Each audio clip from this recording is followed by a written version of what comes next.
Well, good morning, everybody. We're going to make a prompt start at 8:15. Welcome to BHP's review of the Autumn Statement 2023. Thank you all for joining slightly earlier than normal. Much appreciated. We're butting up against BHP's usual firm-wide webinar about 9:30-ish, so we'll be prompt and we'll get through it pretty quickly. Usual format, Lucy is in the background to make sure I'm on the straight and narrow and that I don't press the wrong button. I'll keep an eye on the Q&A and the chat box whilst we're talking through what happened yesterday. And there will obviously be the opportunity for questions and answers at the end. By way of introduction, last Sunday was actually my birthday. I'm not saying which number, but at my age, birthdays tend to be reflective rather than celebratory. All sorts of important questions. Where did it all go wrong? Why are the kids still at home? Why haven't I won Euro Millions yet? But within that reflection, I actually looked forward to Wednesday and thought, you know, this is another in the series of budget presentations and announcements. And I worked back, and I think actually this is practically my 30th budget. Whether it's a mini budget, an emergency budget, a spring budget, an autumn statement, a spring statement. I've lost track of it, but we're up to 30. And yet, it's this budget that probably has taken the longest for me to get my head around. It's not the numbers, it's not the technical part of it, but it's just the speed with which its emphasis changed and the narrative changed. And it took me back actually to Harold Wilson, who is attributed with saying a week is a long time in politics. The reality is that when he was asked about it just before he died, he actually could never remember saying it. And I'm not sure there's a record in Hansard of him actually saying it, but it struck a chord in relation to what has happened over the last few weeks. The expectation was that when we last met, which was the spring budget in 2023, that was the main fiscal statement, and that the autumn statement now was effectively just an update supported by the publication of the figures by the OBR. And that's why my analogy was always to the grey man, hence the grey picture, who was driving for stability in the economy, confidence, stability, with absolutely no pre-election bribery, inflation at 6.7% rather than 5.4%, interest rates at 5.25%, and a risk of them going higher, cost of debt increasing, and every extra point on interest rates costing government £7.5 billion over a 5-year term. So absolutely no room to cut taxes. And Rishi Sunak, the Prime Minister, actually confirmed it formally at his speech after the Artificial Intelligence Conference on the 26th of October 2023. So I'm quite comfortable with all of that. And that was how it played through September 2023, October 2023, and early in November 23. And then come the weekend, just as I'm cutting into my birthday cake, everything kicked off. And all of a sudden, our grey man got visibility and colour. And his conversation was, everything is on the table. He was posting things on Twitter. He expressed a desire to bring down the tax burden. They admitted it's too high, and that as a Tory government, their objective was always to bring it down. And the key thing being that inflation was the main metric, the key metric. And then this strange reference to getting the economy fizzing. Don't really understand it, but that's what he said. And all sorts of supply side measures to boost economic growth. So some of the rumours about inheritance tax and stamp duty dissipated. And all of a sudden, the mood music changed to tax cuts and supply side measures. So what changed? Well, government met their inflation target for 2023. The October inflation figure was announced at 4.6%, which is half of what it was a year ago. So it's halved within 2023. But more importantly, the publishing of the report last Friday by the OBR confirmed that government has a fiscal headroom which has increased by £25 billion. Better than expected. Better than expected because of an increased tax take.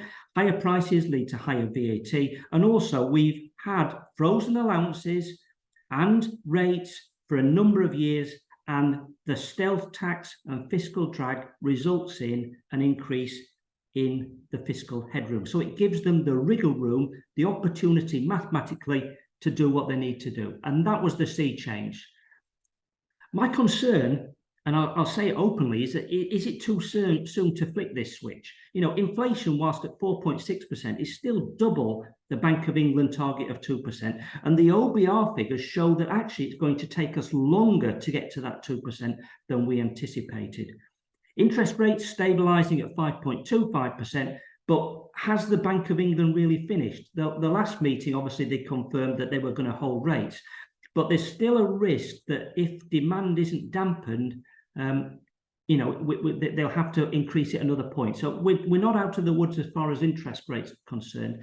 And then from my perspective, I think there is still a time lag in feeling the impact of cost of living and interest rate increases. They say that it takes about a year for all of the interest rate increases to fully impact individuals and within the UK economy. As people come off fixed rates, it takes a long time. So no growth in Q3, teetering on the brink of recession, unemployment at 4.2%, relatively flat, not moving one way or the other. Government borrowing at 97.8% of GDP, it's huge. The cost of servicing debt doubled compared to last year, and all this in the context of global uncertainty, whether it's the conflict in the Middle East or the continued conflict in Ukraine. But what do we end up with? Well, a really detailed package of 110 measures to stimulate growth and productivity, driven firmly by business investment and the stimulating of employment, included a number of key headline-grabbing tax cuts and an enhanced relief for business investment, but inflation continuing to be the key metric. Fiscal stability is the heart of it all, so it needs to be funded by the fiscal headroom, but whatever we release cannot be inflationary. Nothing in there on cost of living, nothing in there on dampening down house price inflation, and very, very little, if anything, on VAT. So let's get down into the detail. Well, one of the things that flew around over the weekend was that we might get to a reduction in the rate of corporation tax.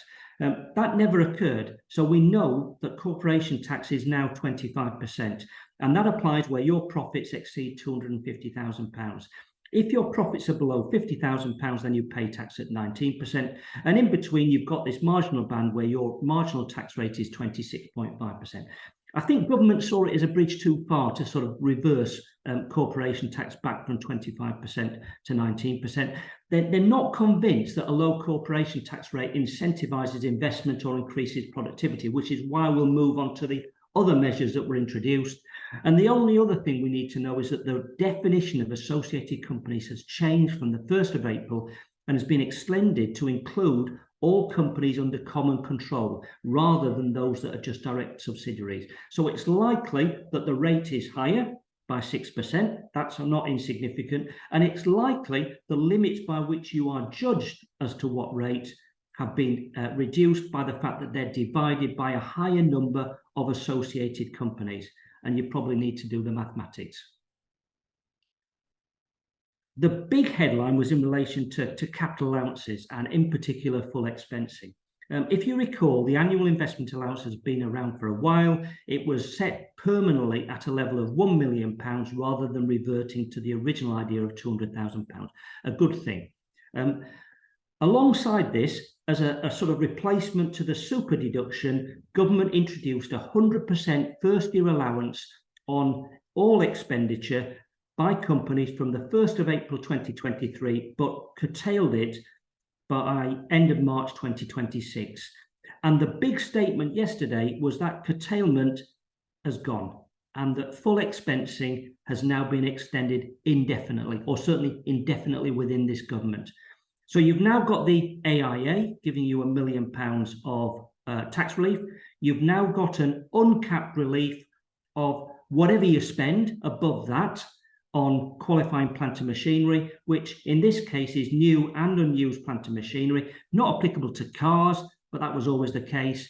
And where it's special rate expenditure, it's 50% rather than 100%. I mean, it's headline grabbing and it's great stuff. And I think the Chancellor, when he announced it, said it was the biggest tax giveaway in modern British history. And I get it mathematically, but if it's a common or garden manufacturing business based in South Yorkshire, I would imagine that you are already getting 100% tax relief for your capital expenditure. And the view from government is actually 99% of expenditure is already fully relieved by the annual investment allowance. These reliefs are only available to corporates, so quite clearly government is focused on limiteds rather than businesses, but businesses still get the AIA. And you've got this idea of balancing charges, that if you've got 100% relief for full expensing and you sell it, you've got a balancing charge, a clawback of the allowances, and similarly at 50% if you it's a special pool asset. My view is that this is really focused on large entities, and the Chancellor in his speech sort of gave a clue there, because he referred to a lot of big companies, big multinational PACs operating in the UK, because it will only benefit those corporates whose capital expenditure will exceed £1 million per annum, because normal common or garden businesses are going to get that full relief anyway. Mathematics are that £14 billion of additional investment will be made over the forecast period because of the change to these rules. And that's massive. But as I say, it's probably top end massive rather than normal sort of manufacturing engineering businesses. There's a consultation on simplification. I think that's important because you've now got an admin burden about keeping track of what you claimed AIAs on and what you claimed full expensing on and what's in your normal main pool. And then there's a consultation on whether assets available for leasing can now qualify for capital allowances. And that would be a big change for businesses who buy big items of kit and then lease it out, because at the moment they don't get capital the enhanced reliefs on that. Alongside that, and you sort of see the train of thought about investment, capital expenditure, government are looking to close the productivity gap and really persuade people to invest and innovate by virtue of R&D. And we knew this was coming because the announcement in this budget is that the two schemes that we currently have will be merged into one for accounting periods starting after the 1st of April 2024. And they're merging upwards into the large company scheme, what we call the RDEC scheme. Now, bizarrely, merging means two become one. Not in this case, it means actually creating two schemes. And we're going to have what we call the merge scheme and then a scheme for loss-making SMEs. Under the merge scheme, which applies to all businesses, effectively, you will get a credit above the line in the P&L, which is at the rate of 20% of your qualifying R&D expenditure. If you are a 25% paying company, a corporation tax rate, then effectively that will mean that you've got a 20% credit. It'll suffer corporation tax at 25%, so that your effective relief for the qualifying R&D expenditure is 15%. Maths is quite simple. If, however, you are a loss-making company or paying tax at the small company rate, then the notional tax rate applied to the credit is 19%, so the benefit will be slightly enhanced. But the scheme is quite clean, quite clear. There's some clarifications around the edges about how you bring the two together. So, for example, if you're a large company, your ability to claim relief for subcontracted R&D expenditure will be improved. If you're a small company, the fact that you've got subsidised expenditure will no longer bite. And there's other sort of changes just around the edges to make the scheme work. I'll come back to making the scheme work in a moment. The other scheme is the loss-making scheme, which is effectively just an enhanced scheme for R&D intensive SMEs. So the threshold, which originally stood at 40%, is being reduced to 30%. So if your R&D expenditure is more than 30% of your total deductible expenditure, then you will be an R&D intensive SME. And if that's the case, then you will be able to enhance your expenditure at 86% and obtain a tax relief, a repayment at 14.5% of the loss value, subject to the normal pay-as-you-earn NI cap. If you're in 1 year but then drop in the next, you've got a year of grace. If in the next year you still don't meet the threshold, then you're out and you're into the merge scheme. But merged, simple, not sure. And I think what we've seen around the edges on this is a lot more activity from HMRC in considering the format and basis of R&D claims.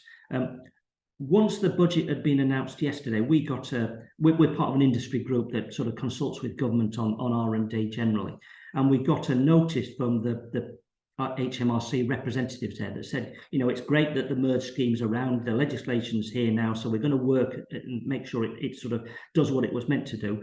And as far as we're concerned, the consultation on R&D is ended. But what we're now concerned about is the abuse and the non-compliance within R&D, and that's where our activity will be focused. Now, for me, that's not a bad thing. We've seen increased activity in relation to inquiries into R&D returns and R&D claims.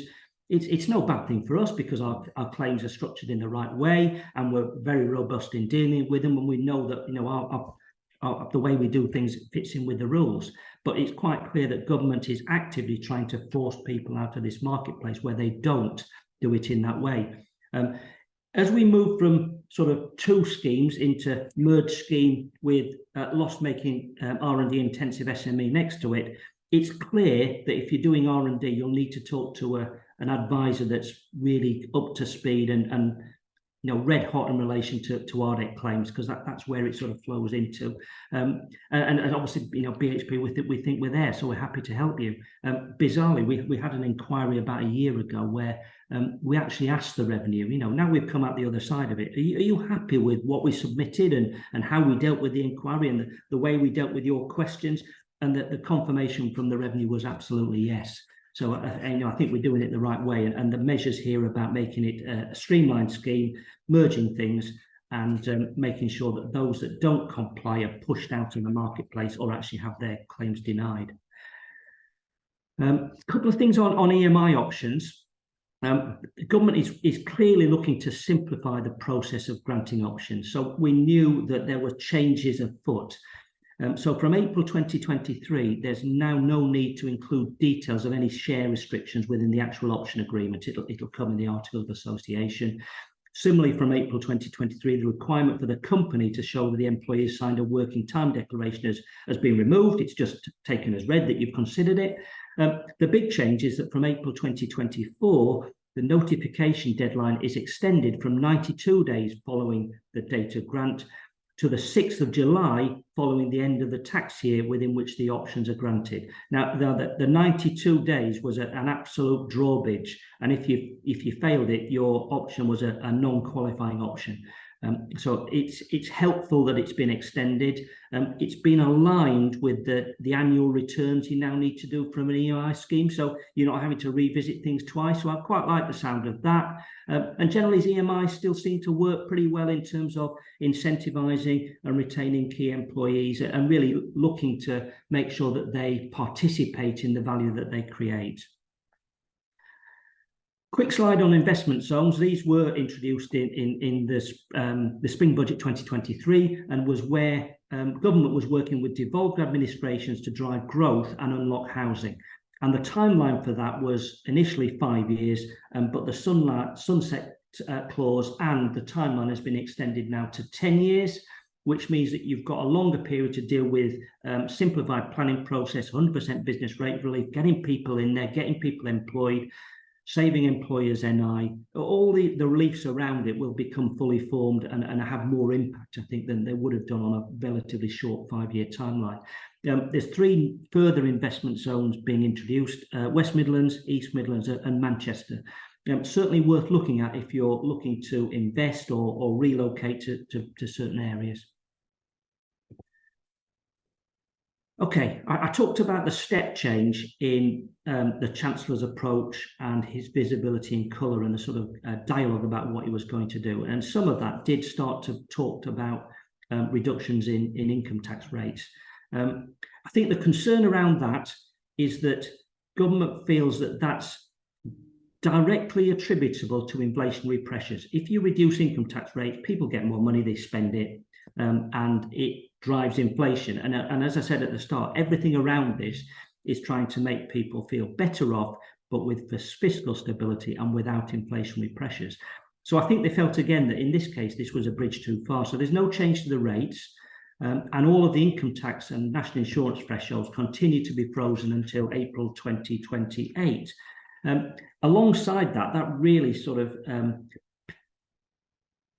confirms to me why government is happy now to do what it is, because it's this fiscal drag and stealth tax that's given them the war chest to be able to release money to individuals and companies as it intends now.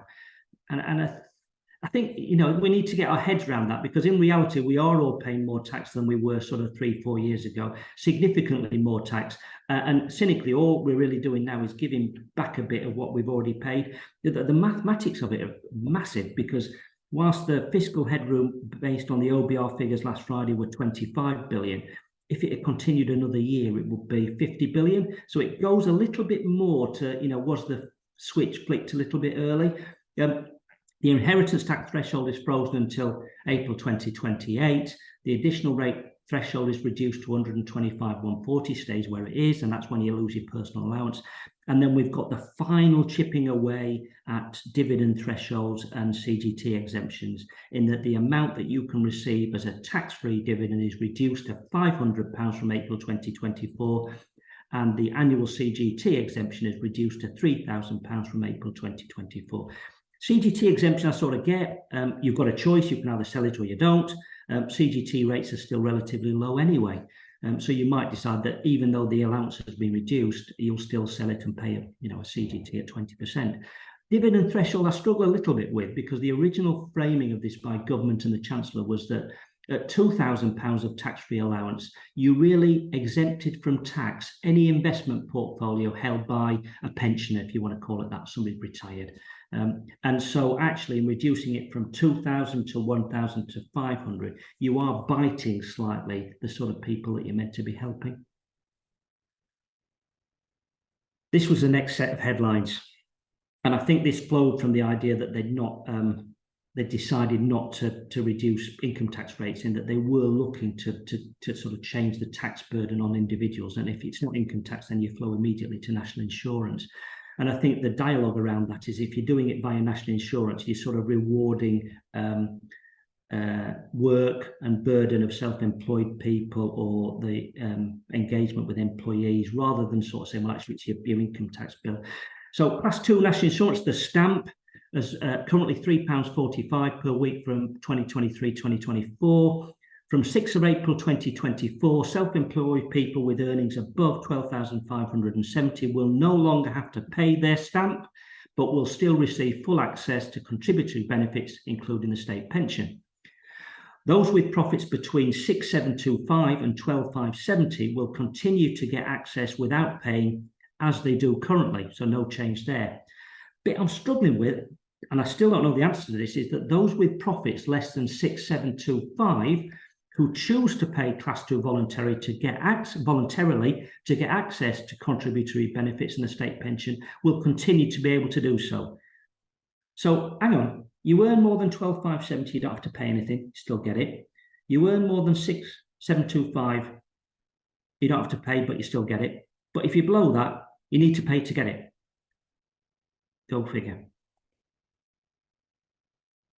The other headline was in relation to Class 1 and Class 4. So Class 1 employees' national insurance contributions are going to be reduced by 2% from 12% to 10% from 6th of January 2024. Maximum saving there is £754 per annum. Happy days for payroll software providers. Got to have it all written up so that we can go live from 6th of January. Interested to see how that works. And then Class 4 national insurance contributions will be reduced from 9% to 8% from 6th of April 2024, which I think makes you better off by about 377 quid. No doubt somebody will correct me on my maths. But there's all sorts of scenarios and calculations. And if you go on the Sun website, you'll see that Fred in Chipping Norton, not Dave in Chipping Norton, is better off by £2.50 given the combination of everything. So go and have a look at that and play around with it. And there's all sorts of calculators out there. Pensions lifetime allowance.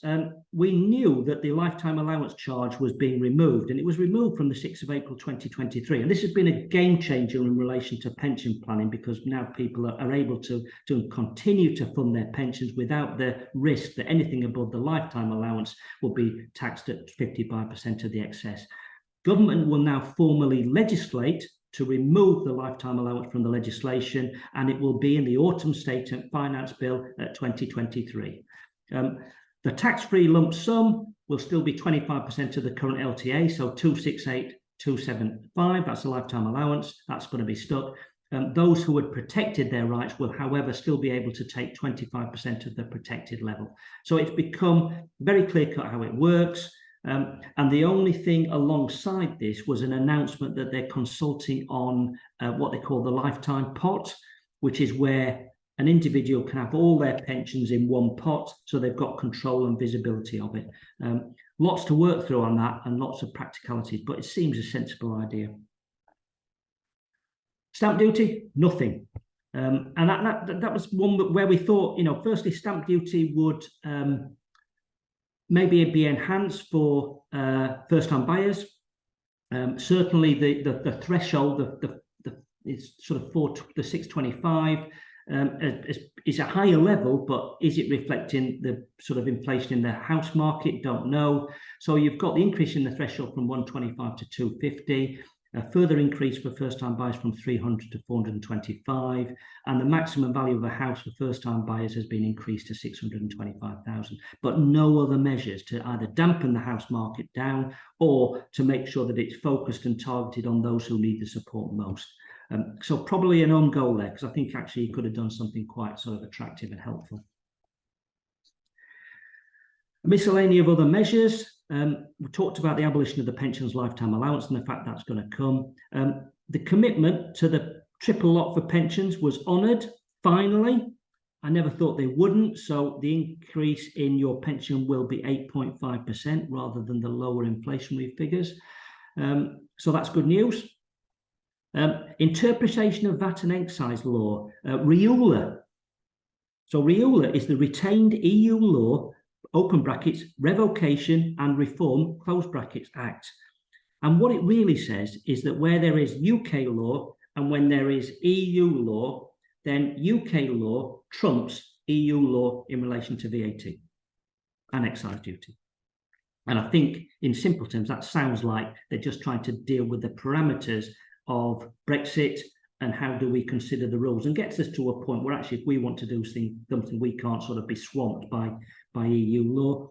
There's quite a good impact note about improving the data HMRC collects from its customers. I mean, I'd love HMRC, worked with them for 30 years, a bit frustrating at times, but the way they express things is quite unique. So the idea of improving the data HMRC collects is so that there can be better outcomes. Now, try to explain to me how that works, because I think better outcome for me is different to a better outcome from the revenue. So what they're looking for is in relation to pay-as-you-earn real-time returns. They want greater detail in relation to hours worked by employees. If you are a shareholder in your own company, then you need to disclose the dividends from your own company separate to any other dividends that you have. I think our software already does, and we always have. If you are self-employed, then there needs to be clarity and a better reporting structure for when you started and ended your self-employment. But for me, better outcome means more scrutiny from the revenue and perhaps a challenge on some of those areas. So I don't know, in relation to dividends from owner-managed companies, whether they'll be revisiting husband and wife structures, alphabet shares, growth shares, all the sort of ways that you would extract value from a limited company. As I say, it's just the way they express it that sort of says, I'm not sure where they're going with that. Extension of the cash basis. Now, this is an interesting one. So at the moment, if your earnings, your profits are less than £150,000, then you can elect to make your returns under the cash basis. So you don't have to do the normal sort of accruals and prepayments. It's just what's in and what's out. Once you get to around 300,000, then you're forced to come out, but it's your choice. You elect to go into it. And once you're in it, there are certain restrictions on what you can claim. So, for example, your interest cost is restricted to £500. The mindset on that has changed and flipped totally. So now the cash basis is automatic, but you elect to go into the accruals basis. So it's changed the nature. and the restrictions have been removed. And the idea behind this is that it's easier for new businesses to make their annual profit statement in their tax return without having to go through the burden of a full accounting function with accruals and prepayments and everything else that goes with moving from cash basis to sort of a true and fair view. Interested to see how it plays out. It's probably more extensive than you think, but certainly something to think about if you're a small business. Good news for business rates, in that the relief for hospitality and retail has been extended and the small business multiplier has been frozen. And the Chancellor expressed this as being a means of a tax that people really don't see. It's just a cost of doing business and it needs to be mitigated. And then the final bit in the miscellaneous, that obviously IR35 has been around a long, long time, and we sort of think we know how it works, although a consultation that was meant to make it more straightforward has sort of disappeared slightly. But in my mind, where you'd incorrectly applied IR35 when the revenue came to you and said, well, actually, I want the pay-as-you-earn and the employer's national insurance, you were allowed to offset against that any tax you'd paid elsewhere, whether it be income tax on dividends or corporation tax, but just generally a sensible approach which says, well, you're not going to get taxed on it twice. So what revenue are going to do is actually implement legislation which sort of confirms that position, so that you will be able to deduct any other tax paid by the worker on those earnings, same earnings, when calculating the deemed pay-as-you-earn payable.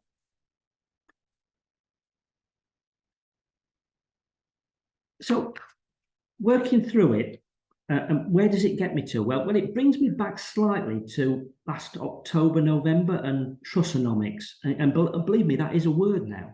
And Trussonomics, Kwesi Kwarteng and Liz Truss made a dash for growth. And that was their answer to rising inflation and stagnant output. And they were focused on supply-side economics rather than killing demand. They were focused on tax cuts, which led to a sustained growth increase in growth rates. They were working on the trickle-down effect, which is if you gave income tax relief, people would spend it. And the concern and the furore was over the funding of it. But isn't that sort of largely what's been announced? And it takes me back to Frank's casting, in that sort of it's the way that you tell it, because what we've had yesterday was pretty similar to Trussonomics, in that lots of supply side measures with a reduction in business tax by enhanced investment relief, a reduction in NI rather than a reduction in income tax rates, and a reference to Lord Lawson, who said that borrowing is merely deferred taxation. And it seems to me that what's happened here is that fiscal drag and stealth tax funded by us has given government the opportunity to pass some of the benefit back, and in doing that to drive growth and productivity and investment. And that the only sort of difference between this and Trussonomics is that under Trussonomics, they really didn't know where the money was coming from because that fiscal headroom hadn't been calculated yet.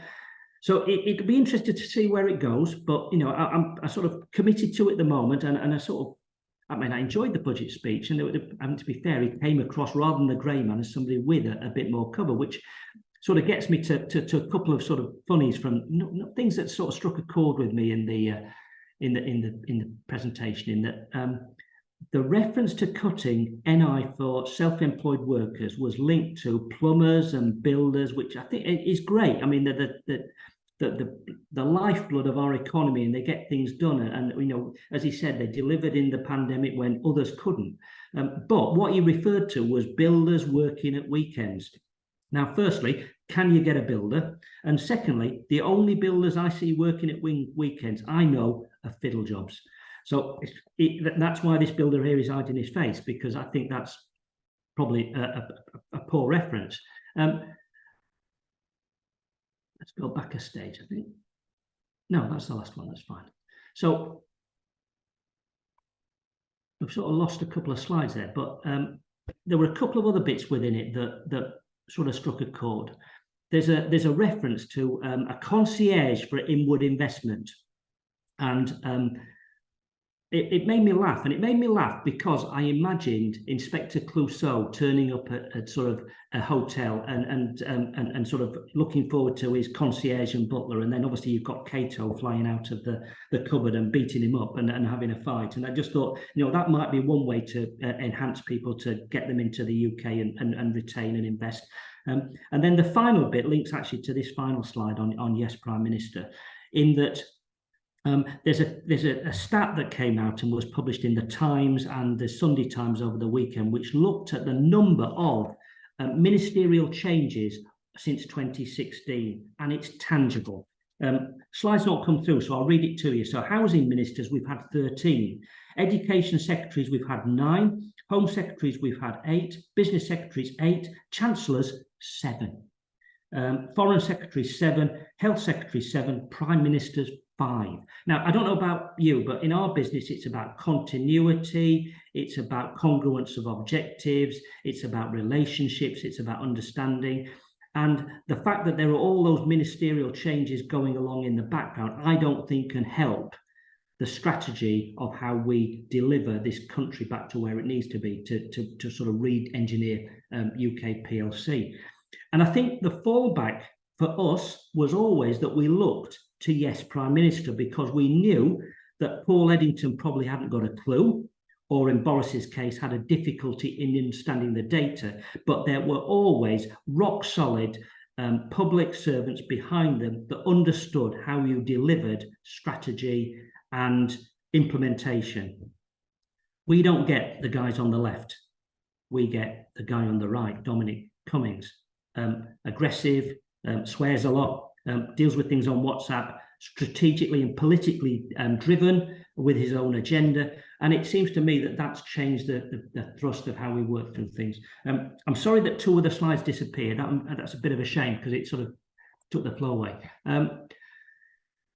Andrew Robinson has asked, is there still a distinction between the national minimum wage and the national living wage? Now, the reference in the speech was that the national living wage was going up to £11.44 per hour. And I think within that, actually, the speech did seem to suggest that they were aligned. Andrew, I'll come back to you. I'm not sure on that. But as I say, national living wage has gone up to £11.44 per hour, which is worth about £1,800 a year for a full-time working person per annum, and probably takes somebody who's paid at that level on earnings of about £22,000 per year. So a good question. I'll come back to you if I find out a better answer. So that's me done. Short but sweet, probably reflects the fact that there was little in there. Hopefully it's been informative, entertaining, hopefully, giving you some food for thought. Naturally, your BHP contacts are still there if you need to pick anything particular up. And other than that, I hope that your day goes well. Obviously, we've got an opportunity there for some questions and answers. As I said, dealt with Andrews. Has anybody got any final Q&As before I close?